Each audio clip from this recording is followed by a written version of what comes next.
A lot of times when we're talking about our favorite games, especially when we're trying to defend our precious childhood gem, it's really easy for someone to dismantle your entire argument by saying, you only like this because of nostalgia. We even do it to ourselves sometimes, writing off our own intense feelings of love for something as just nostalgia when we get older. And there's hardly a series of games harder for me to retort, it's just nostalgia, than these games right here, especially Generation 4. When these shining gems came out in North America, I was 11 years old, and I was finally the same age as our lovable Ash Ketchum. I was the target audience for Pokemon at the time Diamond and Pearl released, and I was no longer just a dumb kid playing video games, I was a die-hard cuck for the series. And I spent many hours before these games came out scouring the internet and TV ads for anything new I could learn about these games. And when I did get Diamond and a Nintendo DS on Christmas morning, it will go down as one of the biggest surprises of my entire life. So with a history like that, you can see why someone like me would submit to you only like these games because of nostalgia. But while playing Pokemon Platinum again, I felt there was truly something deeper about this game that resonated with my soul as an adult, that I didn't expect, and that I've only now been able to put into words, which you will see by the length of this video I had a lot of words to say about this game. But I also wanted to answer the question, is Pokemon Platinum in 2025 actually the ultimate Pokemon game? Or am I still, even now, in denial of the power of nostalgia? This video is going to be a tad different than some of my other Pokemon retrospectives, but I really hope you enjoy this one as much as I did making it. And if you like this video, maybe go check out the other Pokemon retrospectives I've done on the Generation 3 games, the games that really got me into Pokemon. But what better way to start off this retrospective than to start with the beginning?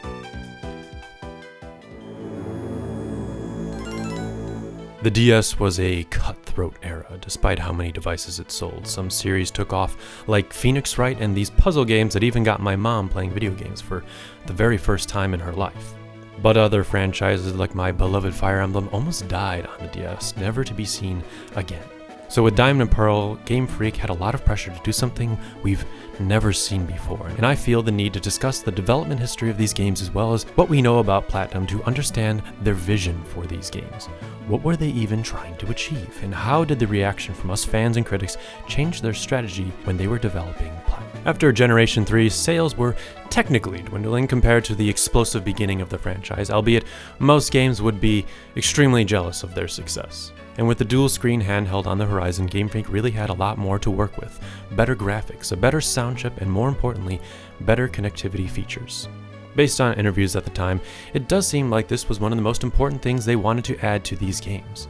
They wanted players to communicate with people across the globe, trading their Pokemon with the introduction of things like the GTS. Which back in the day I remember being really excited about that prospect, until I realized I needed Wi-Fi and my parents were old, stubborn, and I didn't have much say in the household finances on account of being a little freeloader at the time. Luckily, my mom also worked at a library, which I got free Wi-Fi, so go mom. They also wanted the game to be visually striking and appealing. We wanted the game to make it something that people sitting next to the player would become curious about. Which I find funny to see this quote, because I do remember a kid at the previously discussed mom's library asking me, "Whoa, what's that?" when I was playing the game in the library, and then when I said Pokemon, he was like, "Oh, you still play that shit? That's lame." Fuck that kid. Many of my best memories at this time were from trading with friends at a sleepover, battling long into the night. But there was some kind of sad reality you're faced with playing these games now in 2025. A lot of these, what were once innovative features, now sit on the cartridge as a hollow reminder of the passage of time. All online features are no longer officially supported, and the existence of joke characters like Y and Phi and Jubilife are more sad now than funny, especially considering this was something they worked on so hard to get right, and was pretty innovative at the time. I mean, imagine that, at one point Pokemon was at the forefront of technological development for online gaming and handhelds, but I don't want to get too sad and depressing, so let's go back to one of the biggest improvements this generation made. The physical special split is something this game is really known for. It's what helped spawn the competitive scene, and I think for me the biggest reason this change worked is because it just makes sense. The idea that any individual move isn't shackled by the typing, and any Pokemon of any type has more freedom and potential to be useful in battle. Except Magikarp, bro still sucks. The old battle system made entire Pokemon basically useless, even when they weren't supposed to be, and there's a lot less of that here. Before, for me, when I was playing those games, it was all about brute force, level up your Pokemon to level 100, put the strongest move, or most exploitable move more likely, on them and beat a Zubat into submission.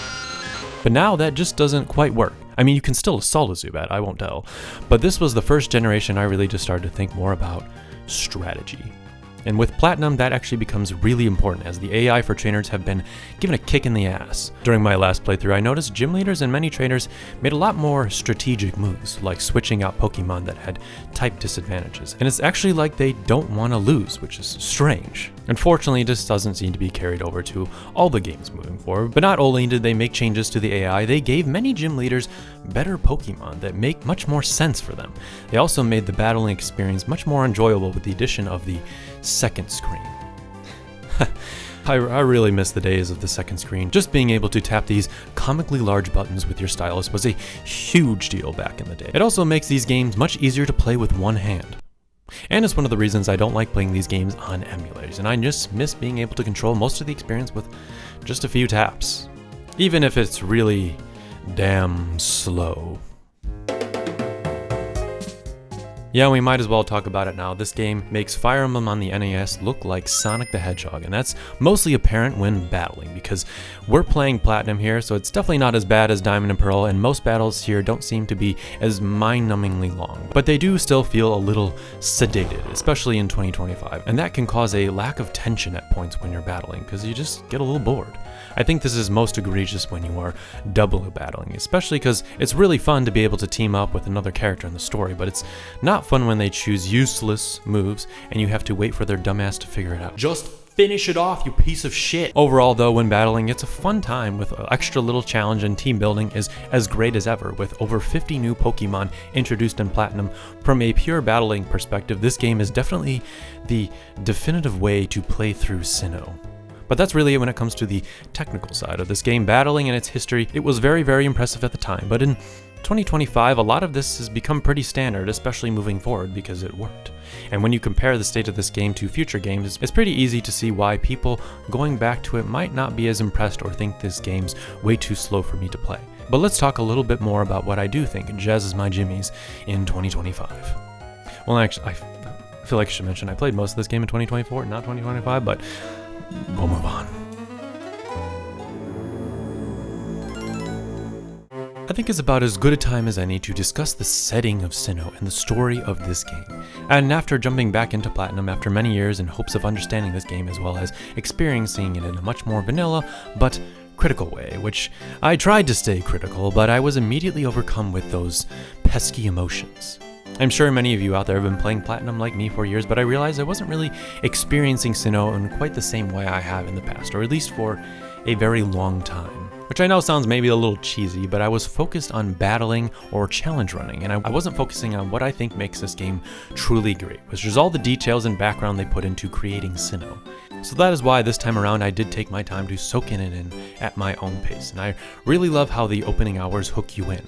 This time around, we do not need to question our parents' parental skills by arriving in the back of a moving van, but in our very own room, just like any other day in our life. And after you leave your house and embark on your great journey through Sinnoh, Sinnoh itself is full of beautiful towns captured in some of the best pixel art available, all coated in some of the softest color palettes.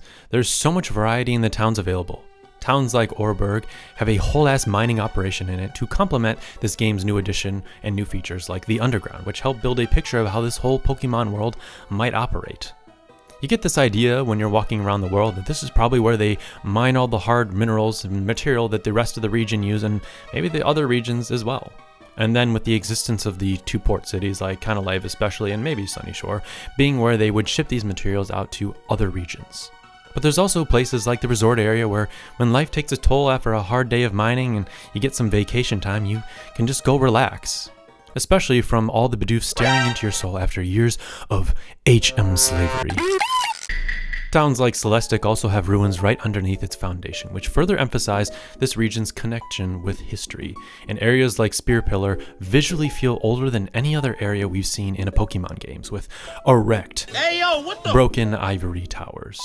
But not only is this world connected to the past, we're talking about the creation of the universe, and as legends of this region speak of the birth of space and time itself as one other secret mythos of the dark antimatter around us.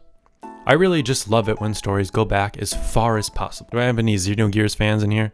I'd also like to shout out Snowpoint City for just being a calming place to vibe out to, and as a kid, it's where I liked to hang out when I was connecting with friends locally. And I know if you've seen my other Pokemon Emerald retrospective, I'm not meeting the allegation that I only like the cities at the top of the map after a massive route of trainers that you need to clear, but it's true, I just also love snow, and when you believe it, Snowpoint City has a lot of it. But there's so many areas and routes throughout this game that amplify this region's calm and fun nature. Very early on, you arrive at one of the first of 3 lakes, only to be greeted by one of the most melancholic themes in Pokemon history. But they didn't stop there. Just a couple hours later, when you are double battling your way through Eterna Forest, and you get another.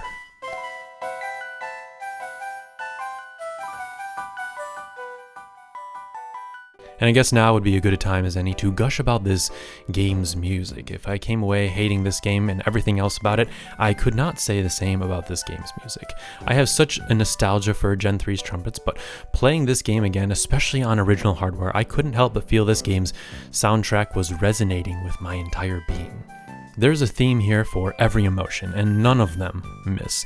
If I had to make a point of shouting out even just one more song, it would be the day theme for Route 216, as you trudge your way through the blizzard on your way to my lovable Snowpoint City.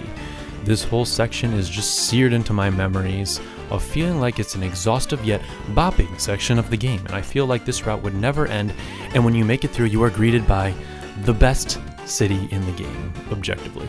And overall, hearing this music again as an adult really hit somewhere special, and honestly I can say confidently that this game's soundtrack has beaten out my darling Gen 3. I don't know how, but something about this as an adult has really hit me somewhere very few games can. And I realize now again I'm kind of babbling a little bit about this region in Sinnoh, but it's just so comforting for me to be immersed back in this game. If I had to put everything I've just said in the past couple minutes into one world, Generation 4 has atmosphere. Gen 4 Sinnoh has my favorite atmosphere of any Pokemon game. The atmosphere and lore of this region is easily my favorite part about it, while other regions and games I think definitely have better mechanics and stories. The whole vibe of Sinnoh is just something I really enjoy, and I think that's something that comes down a bit to personal preference, but it's just so legendary. It has the kind of music I feel a child struggling through life with things outside of their control could turn on the game and get a sense of safety and feel at home. It's the kind of music I want to be playing in the background of my house as I just do normal tasks around the house. And this is why I think it's so special to me, and it's something I have picked up now, and not as much as a kid. I don't think there's a single miss in this game's soundtrack, and I don't think there's a single town I dislike or find boring. Now, the overworld design of this game is not all peachy perfect.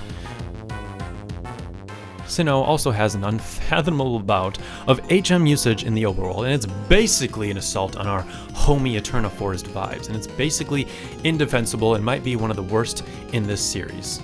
Especially with the introduction of defog, which thankfully they never used again, because where flash is something that is really helpful, and it's kind of a helpful suggestion in getting through deep dark caves, I'm stubborn and I really use it. Defog is though necessary at points, like the Poke Tower where when you get to the top you have to use it in order to get the final item. Plus the move sucks Miltank utters, and at other points it feels like I'm just constantly using them, which is why no playthrough isn't complete without the routine abuse of a Bidoof, which I named Bidood, to clear out those obstacles. And we'll get to team building later, but for most of the game I was limited to 5 Pokemon and Bidood, which I think sucks. I mean, he's a cool guy, but unfortunately he's just not really someone I wanted on my team, and I know I definitely didn't want him back in the day when I was playing, and I just think it sucks. So yeah, something to remember when you go back to these games. The world is cool, but be prepared to find a Bidoof. But now let's go back to the one element that keeps the world changing and our experience moving, the story. And I think this is where the most controversy for Generation 4 games outside of its silliness mostly stems.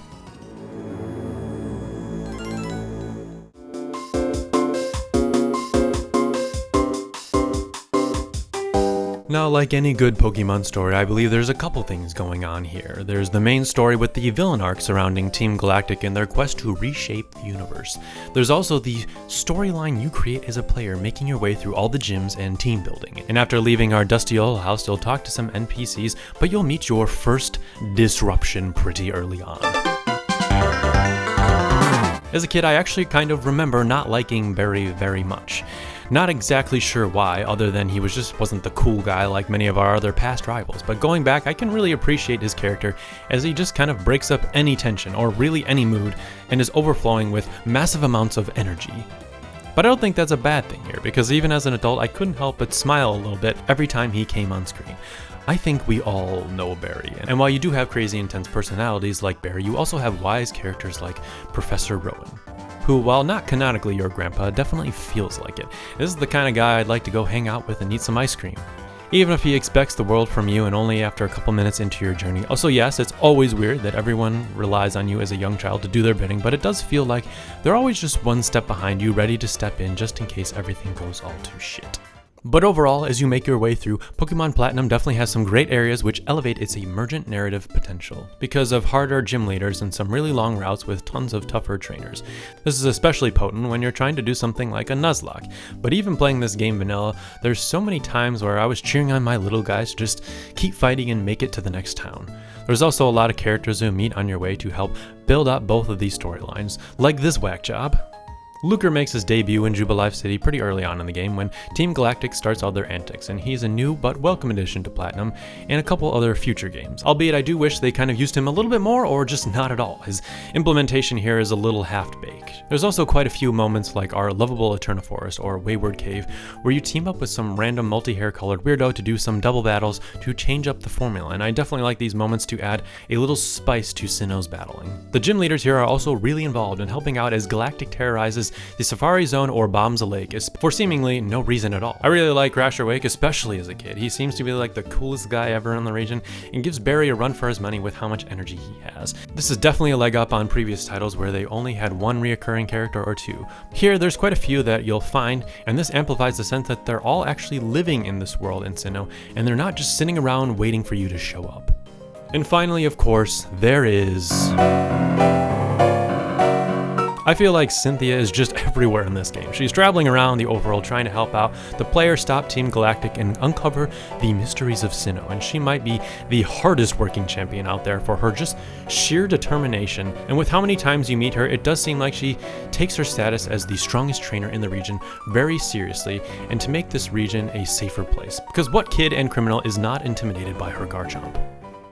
But then of course there is Team Galactic, who are a pretty terrifying team in this game as they threaten our happiness and to ruin our lake vibes, which is all the motivation I need to commit murder. But in Diamond and Pearl, they were probably one of the most controversial teams. These bowl-cut rejects are dumb as shit, and there doesn't seem to be much cohesion to what they do. Cyrus is an underdeveloped leader, and it's unbelievable that he could even run this whole syndicate. And even now, some of the commanders' whole reason for joining is just, I wanna fuck around. Now, when I was a kid, I didn't bother me that much, so I couldn't say I was really paying attention to the minute details beyond these edgelord losers suck and I'm just going to stop them. But Platinum does fix a lot of these issues in the story. Cyrus has a lot more appearances even in the first several minutes of this game when you get to your first lake. He also has moments when you are tackling the HQ and you find Cyrus actively turning his grunt's brains into rot.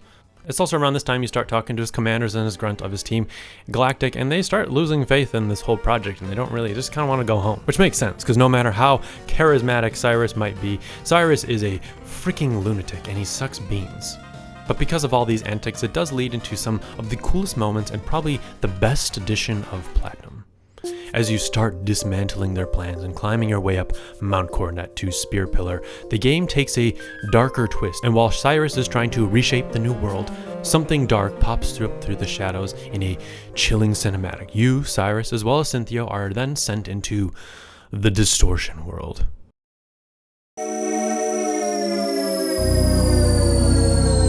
The Distortion world is probably the coolest thing Pokemon has ever done, at least in terms of area design and letting their creativity just run wild. Area 0 is definitely a lame imitation. The weird movement, the 3D effects, and the reversed waterfalls here are just mind-blowing, especially back in the day. I feel like I was playing a AAA handheld experience, and it's made even better that you spend a lot of time flipping around with Cynthia. It includes a pretty tough fight with Cyrus, as well as Giratina's introduction and fight might be one of the best Pokemon has ever done. The Antichrist antimatter Pokemon, he's just a badass dude. I mean, I know people are against him and Giratina's design, especially back in the day for his edgy design and concept, but I am just a massive sucker for this metal as fuck contrarian who must have done some heinous shit back in the day to get banished here. And I just love when he does that, like, Shadow Force teleport behind you move. It's like, and his holy shit, his theme, Giratina's boss theme is amazing, and I could listen to it on repeat for days. And again, Generation 4's music knows no bounds. And I just can't praise this 30-minute or so scenario enough. It's just so cool and impressive for the time. And even now in 2025, I am still impressed what they were able to do with this. And it is a massive improvement to this section of the game that you get to do this, where in Diamond and Pearl it was a little anticlimactic. But here you get this whole sequence that just really elevates this whole scenario. But now that we're done with the edgy knife face, let's talk about the edgy spike ball, Cyrus. Cyrus has, without a doubt, been pretty controversial over the years, especially in other Pokemon retrospectives I know I have seen in years past. He is someone who has nothing, he is someone who has no one, and he is someone who's just another dangerous, charismatic leader. And they can never seem to have too many of those in the Pokemon series.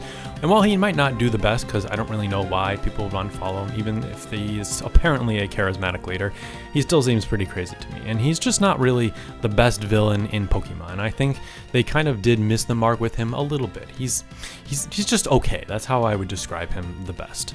But that doesn't mean they weren't trying to say something here, and that doesn't also mean that you can't really take a message from this story, and this is what I've taken from his story. You see him throughout the game reciting lines like some deep philosophy like any good internet edgelord, but in the end of the day he's just trying to change the world by essentially nuking reality, which is insane, but in the year 2025, in the current state of the world, I do think there is still a message here, and that is, don't be a Cyrus. Now, I don't think any of you are thinking about nuking reality, but you don't want to be a Cyrus. You don't want to end up stuck in the Distortion world with no one. There's more to life, and Cyrus just can't see that and isn't willing to. They even add a guy in Platinum who I'm pretty sure is supposed to be his grandpa or something, who knows Cyrus and took care of him back in the day and laments his descent, which I think is more important than they could even imagine, because it reminds us that even a Cyrus, someone who's done some unspeakable things, has someone who at least cares for him, but he just doesn't see it. And no matter what it might feel like, there's always someone out there who might just listen and help you out, even if you are in the darkest of places. That all being said, because he does not change his way, and because he doesn't listen, which you should if you are in some similar place as he is, we ditch Cyrus's funky ass in the Shadow Realm, because fuck that guy. I ain't letting this edgelord punk back into the real world to bomb another lake and ruin our lake vibes. So let it be a reminder, if you do continue to be a Cyrus, people will dump your ass. So go to the gym or go meet some people or go get a new job or whatever. I don't know what you need to do. If you're feeling like you relate to Cyrus at all, you probably need to make some changes with your life. Now I'm off my soapbox, so let's get back to the rest of the main game. Now there isn't much left. Finish off your gym badges, take on the Elite Four and our lovable champion, and oh, before you can do that, the embodiment of an espresso stops you one last time for a final rival fight, which is a little anticlimactic if I'm being honest with you for this rival story, but I still like Barry and it's a decent fight to get you primed for the E4 and champion. Now the final E4 fight is definitely a decent one in 2025, even as an adult, and now back when I was a kid, this whole challenge felt impossible. Back in the first time I did this, I know I had an Empoleon at like level 80 before I was able to even beat the Elite Four and Champion. Now that I'm a little older though, we just have to do a little bit of setting up our Pokemon team to make our way through the gauntlet, which, here's my team. This video's long enough, so why the fuck not? Why won't I just talk about these guys that actually won the game for me? Spoiler. Because I think I really did make a decent team, although it's probably a pretty generic team if I'm being honest. So in the beginning of my journey, I chose the Turtic, which eventually gives us Torterra, who is a tanky beast. Quickly through my journey though, I defaulted to using Shay the Luxray and Richter fucking Belmont, the Staraptor, which I don't know why I named him that, but Staraptor is a pretty clutch early bird Pokemon. So much so that, especially throughout the E4 when I needed to do something, my phrase became, when in doubt, just brave bird out, because more or less most of the time, if no other move was going to be super effective, Brave Bird would most likely finish something off. I also caught a Gastrodon named Chevy because I remember I had a friend back in the day when I was a kid who had one of these, and it was always a tank, and if you didn't have a grass Pokemon, there's really no way you were going to beat this thing in one hit. And we also need a little bit of help later on to defeat that pesky sand dragon. And then I also went way out of my way to raise a Lucario named Rookie. And geez, let me tell you, hatching a Lucario egg and trying to raise his friendship with less than half a game to do so was a massive pain, especially when you mostly play at night, and apparently, bro needs sunlight to evolve. And lastly, I had a Houndoom named Russell, which was my choice for the Resonant Fire type with some dark coverage, and dude is definitely a glass tank if I ever heard one, but most of the time can defeat any Pokemon he is super effective to in one hit. It's definitely a pretty cool team, I think, and makes use of some of the new dudes, and I didn't have to worry too much throughout the game about not having coverage of something. Now, making your way through the Elite Four, I think one of the biggest things that I didn't really remember was the huge level disparity from Flint to Cynthia, which I think is one of the biggest reasons this ends up becoming a massive challenge for a lot of people. And while these guys really helped me breeze through most of the game and Elite Four, in fact, as I approached Cynthia one last time, I was confident that nothing could stop me.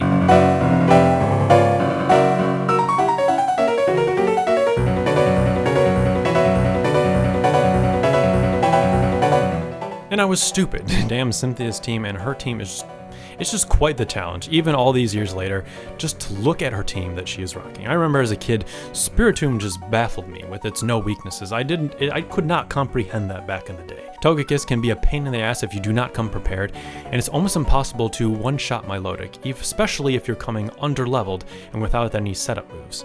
And the Garchomp, the pesky sand dragon, I still had most of my team available when I approached this monster, and essentially it all came down to one final Pokemon with one final attack, and there's no other fitting way to end this without saying, thank you, Chubby, you understood the assignment, you did exactly what you were made and bred to do. But that's the final challenge of the main game. Once you roll credits on Platinum, there is a lot more to do, and there's a whole other island to explore and catch legendaries. There's Battle Frontier shit, there's completing the Pokédex, there's even some story stuff, but honestly I will say that I did not do very much of that this time around. The final gauntlet was a good send-off, and maybe I'll come back to this later on another time, but it's almost like a whole other half game of content. And I'm just, after I finished this, I just honestly was not very interested in playing any more of Platinum, despite how much I enjoyed it. But now that we have finished through the game, can we answer the question, did they reach their goal in making the ultimate Pokemon game? Well, while playing Pokemon Platinum again, I realized, if I'm being honest, it's not the peak of the franchise.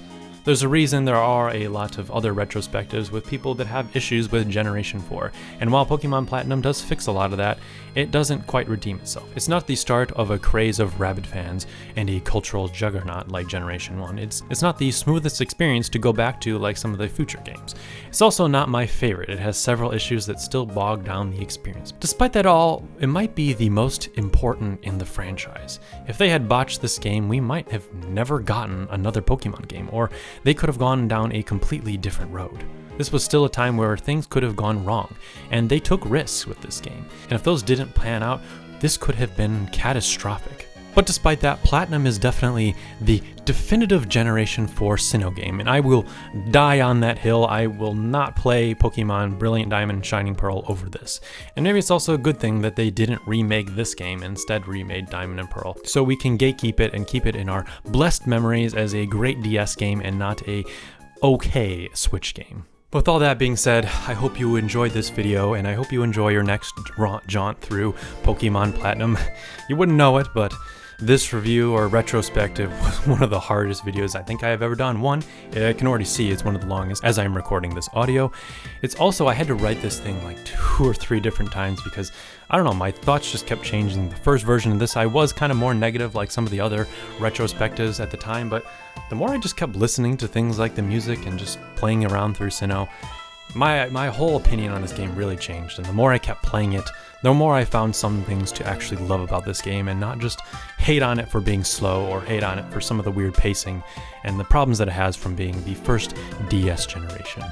But that all being said, there's a couple games that I could play going forward from this. There's of course Generation 5, but there's also Heart Gold and Soul Silver, which in the past have been my favorite games in the entire series. Not sure exactly where I'm going to go for the next retrospective, but I hope to see you there in the future, and thanks for watching, and I hope you really enjoyed this.